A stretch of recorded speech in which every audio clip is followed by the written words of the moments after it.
Good morning. Welcome to Daily Focus. You've probably already seen the title, and I've entitled it, My Body is Deteriorating. Can you relate?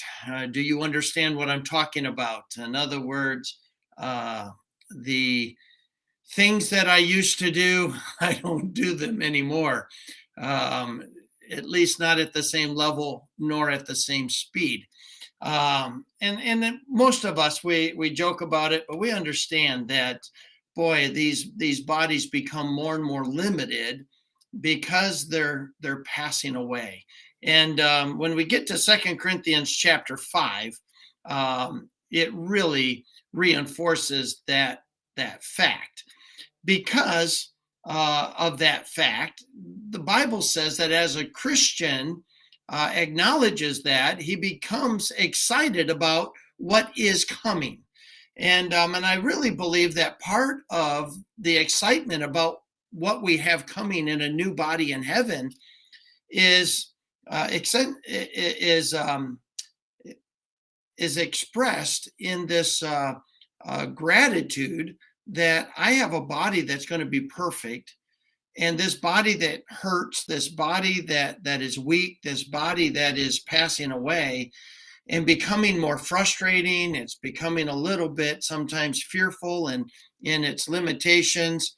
I'm really thankful that I have something more coming. And I think that's part of that whole process. So Second Corinthians chapter 5, he says, For we know that if our earthly house of this tabernacle were dissolved, this body, this earthly body that I live in, we know that if it were dissolved, we have a building of God, a house not made with hands, eternal in the heavens.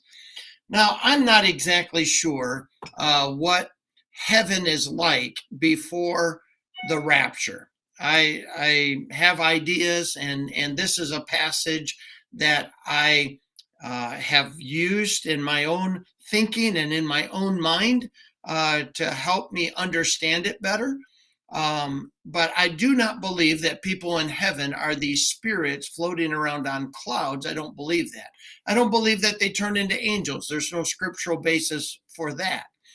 But I do believe that this text says that as this body is deteriorating, there is a body in heaven waiting for me that God has specifically designed for heaven. And the context is teaching me it's about what is waiting for me in heaven when this body dissolves, when this body stops working, when this body dies. And so, because verse number 8 is going to say, absent from the body is present with the Lord. In other words, when I leave this body, my last breath here is my first breath in heaven. And I know that to be true because 1 Thessalonians 4 teaches me that at the rapture, when Jesus comes in the clouds, all they that sleep in Jesus will God bring with him. So they're with him, and he brings them with him, and then they receive their glorified bodies. Then we which are alive and remain shall be caught up together with them in the clouds, and so shall we ever be with the Lord. So we get our glorified bodies right after they do. So from the time that I die to the time of the rapture, what is this body like that is in heaven? Well, it only says that it is not able to be man-made, but rather it's made by God, and it's made specifically for heaven. And so the things that we know about heaven is that there's eternal light, there's eternal rest, there's incredible beauty. Those are the things we know to be true about heaven. We know that there's no death. We know there's no dying. We know there's no sickness.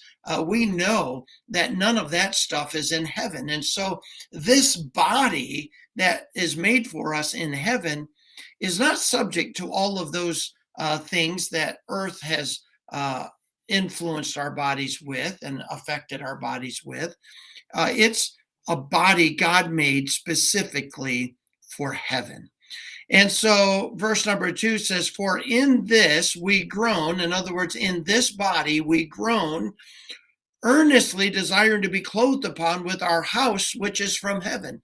As this body deteriorates, we begin to groan, to long for a body that won't wear out, a body that won't die, a body that won't have disease, won't have pain, won't age.